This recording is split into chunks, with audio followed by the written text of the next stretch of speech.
मध्य प्रदेश विधानसभा में रोचक सीटों की अगर बात करें तो छिंदवाड़ा भी अभी रोचक सीट बनी हुई है। कारण ये है कि यहाँ से पूर्व मुख्यमंत्री कांग्रेस सरकार में रहे कमलनाथ हैं, साथ ही उनके विपक्ष में जिला अध्यक्ष बंटी साहू हैं। बंटी साहू हमारे साथ हैं। बंटी भाई, कमलनाथ जी को मेहनत करने पर मजबूर कर दिया? बिल्कुल, मेहनत करने पर मजबूर नहीं, अब उनका बोरिया बस्तर बनने वाला है। वो मैंने नहीं किया, छिंदवाड़े की जनता ने वो की है और छिंदवाड़े की जनता ने संदेश दे दिया कि अब कमलनाथ जी चुनाव छिंदवाड़े से कभी नहीं जीत पाएंगे। कमलनाथ जी का परिवार यहाँ पे मेहनत कर रहा है, बहू मेहनत कर रही है, बेटा मेहनत कर रहा है। कमलनाथ जी को भी जब जब समय मिल रहा है प्रदेश से, वो भी मेहनत कर रहे हैं। कितना मुश्किल हो रहा है आपके लिए? कोई मुश्किल नहीं है। जब जरूरत थी छिंदवाड़े को कमलनाथ जी की, उनके बेटे की, तब कमलनाथ जी तो पता नहीं कहाँ दुबके थे। कोरोना काल में लापता के पोस्टर लगे थे बाप बेटों के। उस समय जनता ढूंढ रही थी कहाँ है उनके विधायक, और कमलनाथ जी को समय हो गया 5 साल होते आ गया। कभी छिंदवाड़े की 110 गांवों में आज तक कभी नहीं पहुंचे, शहर के वार्डों में नहीं पहुंचे, जाके परेशानी समस्या तकलीफ नहीं जाने। अब जब चुनाव आ गए हैं, जब जनता ने मूड बना ली कि इनका बोरिया बिस्तर बनवाना है, तब इनको दिख रहा है, तब इनको करवा चौथ याद आ रहा है। और देखिए, जिन्होंने सनातन का अपमान किया, ये धर्म संस्कृति परंपरा समझते नहीं है। करवा चौथ दिन में मन रहा है, दिन में कहां से चांद दिख गया इनको। अब जनता ने दिन में चांद दिखाने वाली है, समझ जाए कमलनाथ जी। अगर मतदाताओं की सोच की एक बात करें, सोच के देखिएगा कि मतदाता को विधायक चाहिए क्षेत्र से या मुख्यमंत्री? कौन कह रहा है कि कमलनाथ जी मुख्यमंत्री बनेंगे? मध्य प्रदेश में 60 से ऊपर सीट नहीं आने वाली है। जो कमलनाथ जी के 15 महीने के कर्म रहे, किसानों को धोखा दिया कर्जा माफी के नाम पर, युवा साथियों को धोखा दिया बेरोजगारी भत्ते के नाम पर, हमारी स्व सहायता समूह की बहनों को धोखा दिया कर्जा माफी के नाम पर, हमारे किसानों हर वर्ग को इन्होंने धोखा दिया था।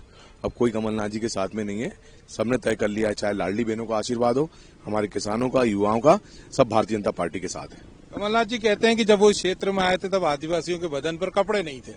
अब वही जो विकास की बात करें तो आदिवासी आज जीन्स पहन के घूम रहे हैं। इसमें कमलनाथ जी का क्या योगदान है?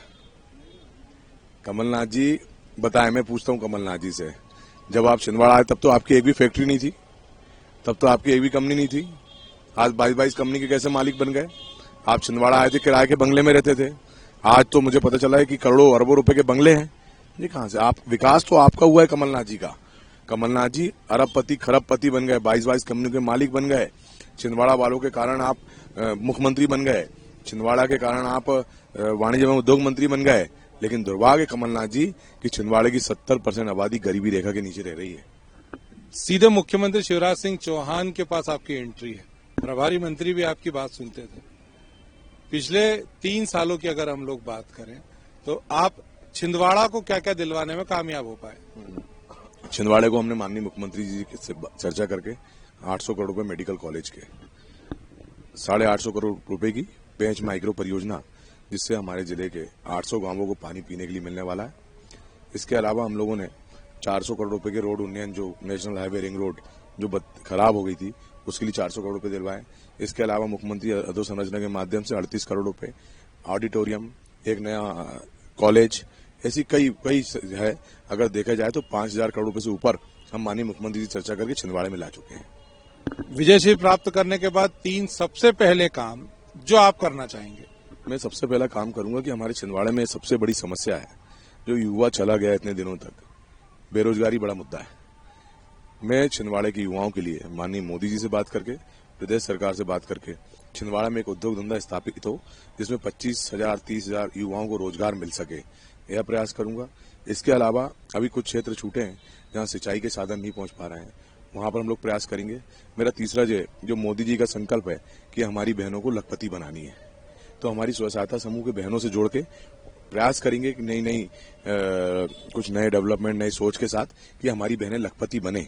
यह मेरे 3 टारगेट है और इसमें हम लोग निश्चित तौर पर इसको सफल बनाएंगे, इसको करेंगे। और चौथा मेरा यह है कि छिंदवाड़ा रेलवे सुविधाओं से जुड़े, आज मैं मोदी जी का धन्यवाद देना चाहता हूं कि 2 नई ट्रेनें माननीय मोदी जी ने दी हैं।